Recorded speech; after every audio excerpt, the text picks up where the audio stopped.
C'était un long rang d'êtres humains. J'ai essayé de comprendre pourquoi il y avait une aussi longue file d'attente. Je me suis penchée à gauche et j'ai vu une queue sans fin devant moi. J'ai tapoté la personne devant moi pour demander ce que nous faisions ici. Tout ce qu'il a dit, c'était « Oh, vous devez être le nouveau candidat. Bienvenue de l'autre côté. » Autre côté? Que veut-il dire? Est-ce que je suis mort? Alors que j'essayais de répondre à ces questions, j'ai remarqué une feuille de papier blanc entre les mains.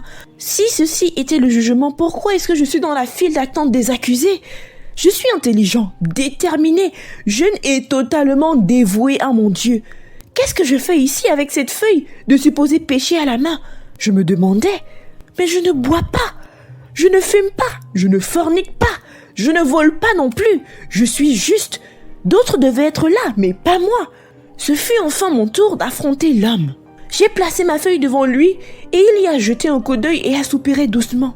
Il m'a chargé directement et calmement. Coupable d'adoration d'idole. Imaginez ma colère, ma fureur, mon indignation.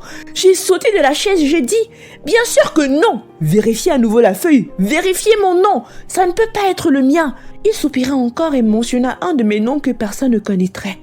Je ne serai pas accusé à tort, c'est impossible, j'ai crié. Je n'adore que Dieu le Très-Haut, créateur du ciel et de la terre, le roi des rois et seigneur des seigneurs. Je ne me suis incliné devant personne. Je n'ai aucun talisman, ni amulette, ni marmite sous mon lit. Je ne jure pas. En fait, je suis encore même vierge. Vous êtes coupable d'adoration d'idole, répéta-t-il calmement. Il m'a regardé, je l'ai regardé. Cela semblait être une éternité. La pièce était silencieuse. Je pouvais entendre le tic-tac de l'horloge. Puis petit à petit, j'ai compris. Je ne suis jamais en retard à la gare ferroviaire ou routière. Et même à l'aéroport, mais j'ai toujours en retard à l'église. J'ai cligné des yeux. Mes paiements au service dont je profite, le câble, les factures etc. ne sont jamais en retard. Mais je n'ai donné d'offrande ou de dîme depuis 3 mois. Et les jours où je les donne, c'est à peine si c'est 1/10 de mes revenus. Là, j'ai baissé les yeux. Lors d'une rencontre avec un de nos chefs locaux la semaine dernière, je ne prendrai même pas un appel en présence de cette royauté terrestre. Mais je WhatsApp et je réponds à des messages pendant le sermon.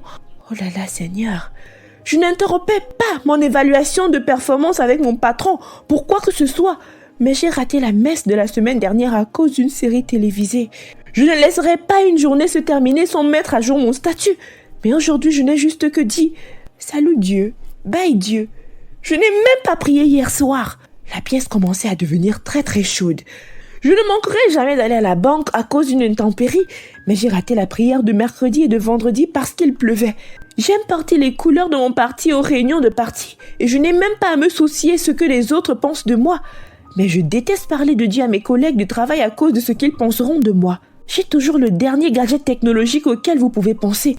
Mais ma Bible est tellement usée, je ne trouve même plus le livre de Jude dans ma Bible. Oh Seigneur! La dernière chose à toucher avant d'aller au lit, c'est mon téléphone. Et la première chose le matin, discuter sur WhatsApp ou répondre aux messages hors ligne. Et moi, je ne me limite jamais à étudier la parole de Dieu ou juste consulter son enseignement. J'avais tellement chaud dans la pièce que une sueur nerveuse perlait sur mon front. Je me sentais si malade et faible. Toute ma colère et mon phariséisme avaient disparu et me laissant une immense culpabilité dans le sillage. Je me levai lentement de la chaise et je me suis agenouillée devant ses pieds. « Je suis désolée, dis-je. Je suis coupable. Je suis coupable d'adoration d'idole. Coupable de placer les autres, les humains, la technologie devant vous. Je suis coupable d'adoration d'idole et d'autosatisfaction. » Il a souri doucement et m'a regardé avec ses yeux passionnés et pleins d'amour. Il m'a donné une nouvelle feuille et m'a dit « Délivre les âmes ». J'ai tendu la main pour ramasser mon papier et aussitôt que je l'ai touché, j'ai été renvoyée dans cet endroit de ma chambre. En revenant à la réalité, je savais ce qu'il me restait à faire. Délivrer les âmes.